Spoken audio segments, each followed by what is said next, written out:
Hello students, today we are going to look into a concept called as triggers, which is included in a syllabus. Theory wise I have covered this in the lectures, but I couldn't get time to show you on practicals. So this is a small video showing the concept of triggers, what they are. They are actually event based triggers, as in whenever some other user tries to insert an entry into your database or tries to update an entry into your database. So how do you get intimated by it?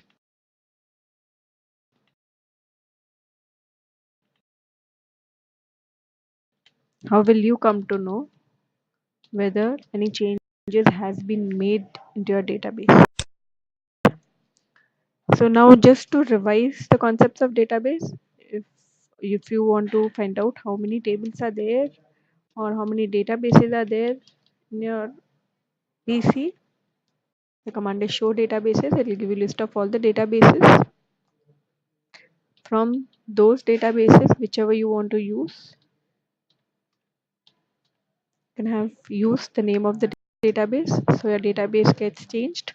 Similarly, for how many tables or relations are there in your database, if you want to find out about that. So these are the two tables which we have made. Currently, I'll delete one of the table because I want the students update table.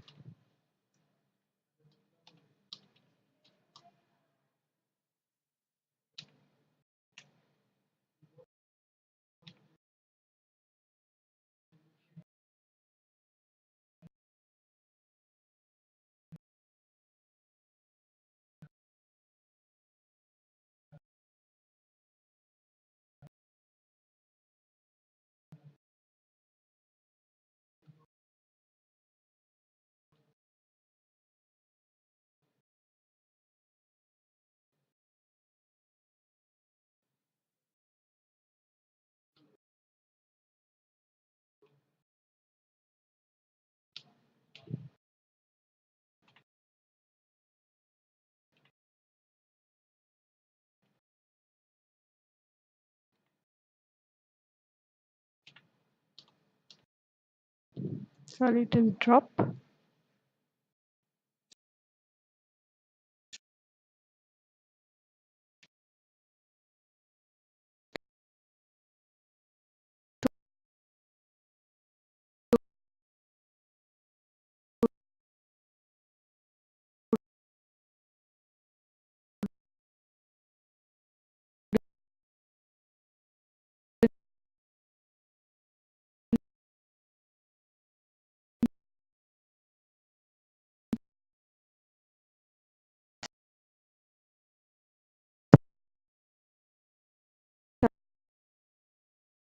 Update, that is the name of the table.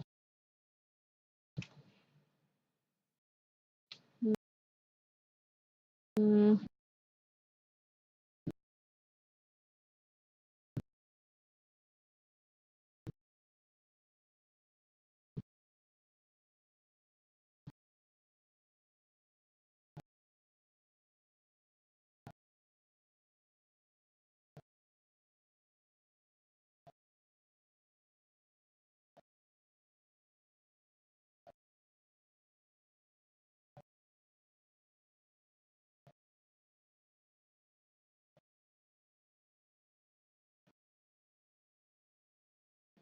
and this drop table.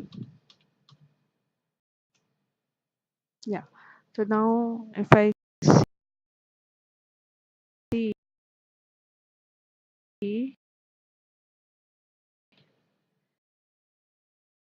now I think, yeah, that table is deleted. Fine. So now let's say there's one table regarding students in your database, and these are the entries. Now let's say you being the database administrator, you want to find out or you want to be intimated every time some other user tries to insert an entry into your database or tries to update your database, you need to be notified about it. So that is the use of triggers.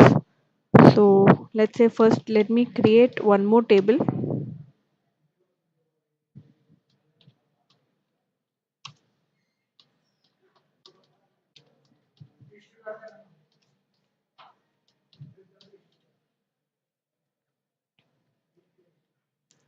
wherein I will have a ID which is of the type integer and which will automatically increment. It is like in auto increment mode, every new entry will get a new ID and that will be my primary key, which obviously cannot be null. Then I'll have also something called as enrollment ID, which will be of the type character of length 5 and which cannot be null.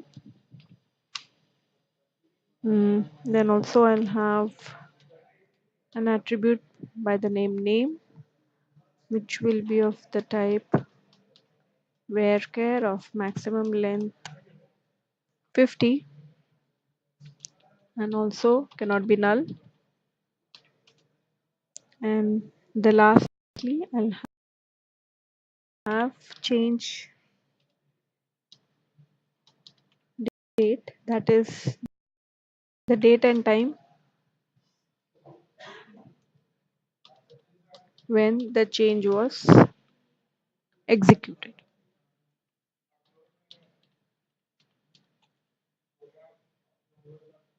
Default value is null. And action, whether it was updated or inserted or deleted the particular entry, तो उसके लिए और एक attribute action. And even here default value will be null, right? So I'll create this table. Okay, so next I will have a trigger. For trigger we start with a delimiter, which is like the start and the end of a trigger.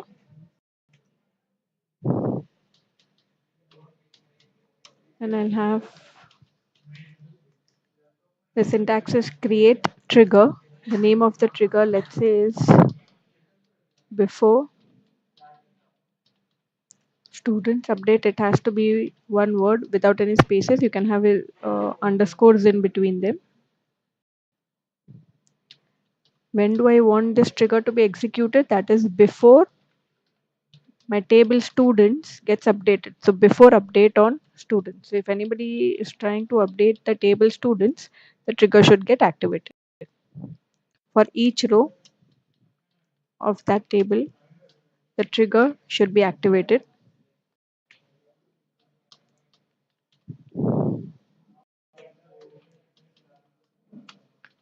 Begin and then insert into the new table that we have created.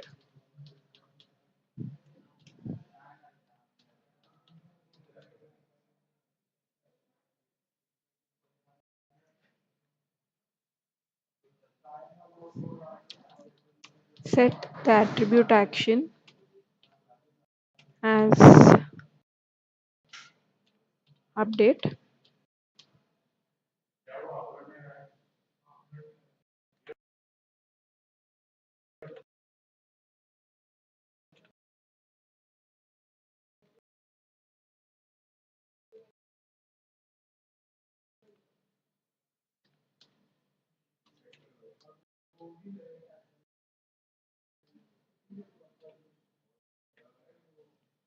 Then enrollment ID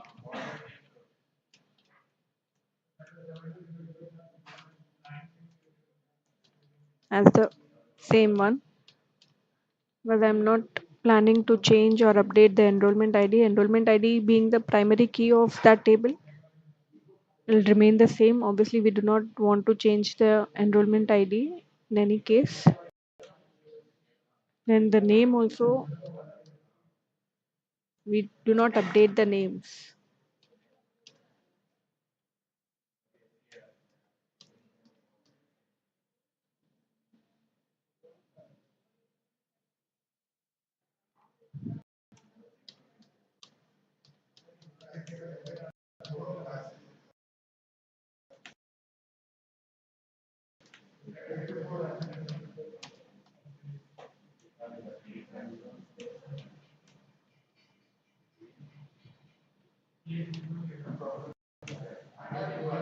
That is it. I'll keep it short as of now, and I'll end my trigger.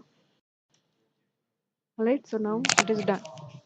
So now if I want to update, if I try to update the table students,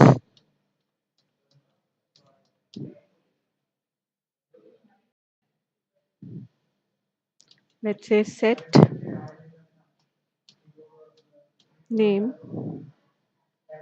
is equal to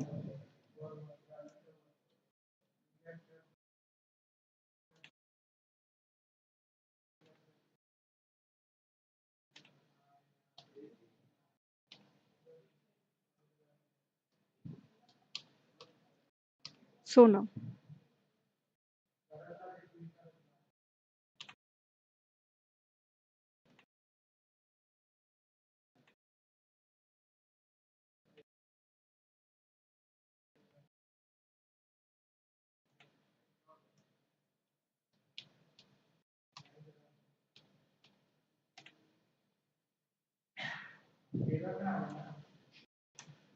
Where enrollment ID is equal to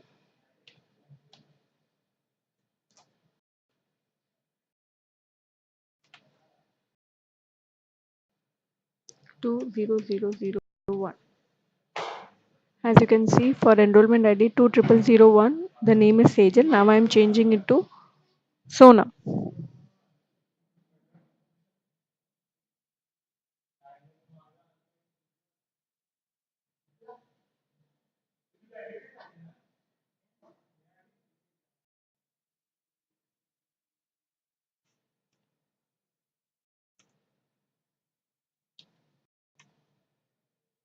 Okay. Now if we see the table, students update,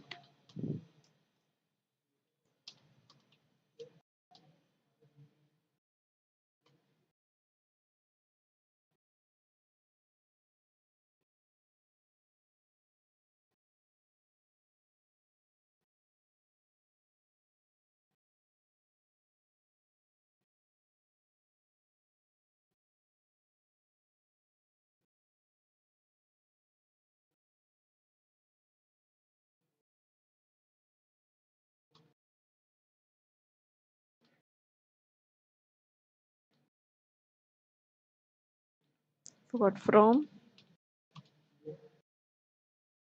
student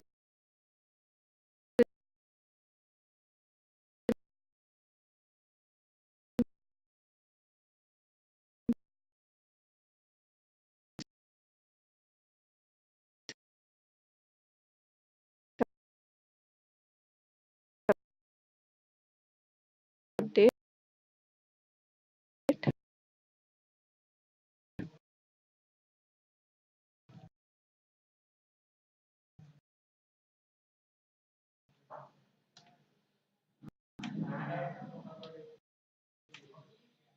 Yeah, see the ID, which is the first one, enrollment ID is the old one, name Sejal, and it got updated.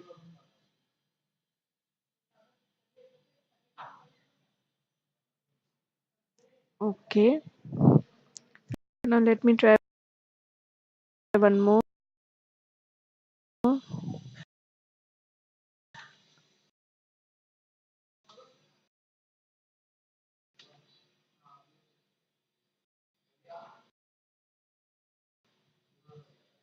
Again, update students,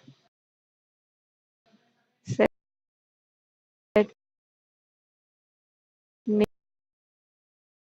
name,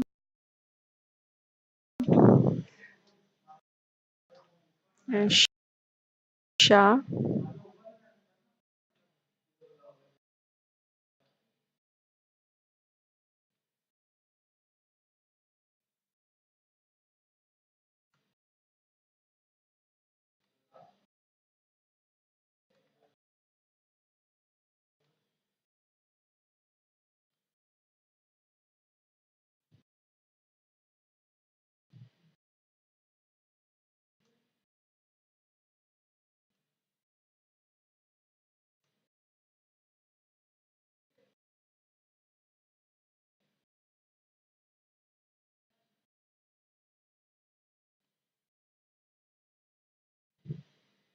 where the same entry I'm trying to update again,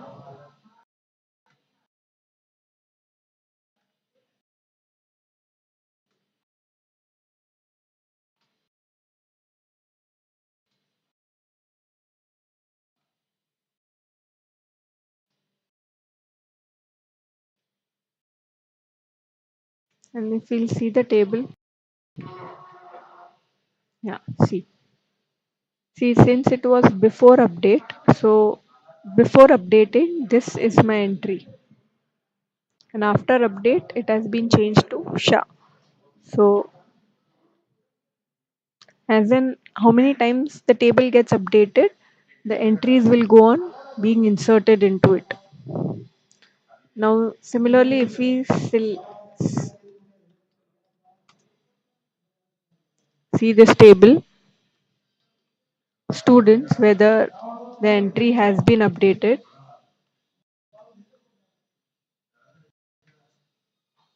as you can see it has been updated to sha. From Sejal it was Sonam, and from Sonam it has now become sha. Clear? So this is the use of triggers. Every time this was for update, you can also have for insert. Matlab every time you try to insert a new entry, you be matlab some sort of a action you can plan. Whether or not you want to display some message ke the entry cannot be inserted, or you cannot delete an entry. So such things can be done using triggers.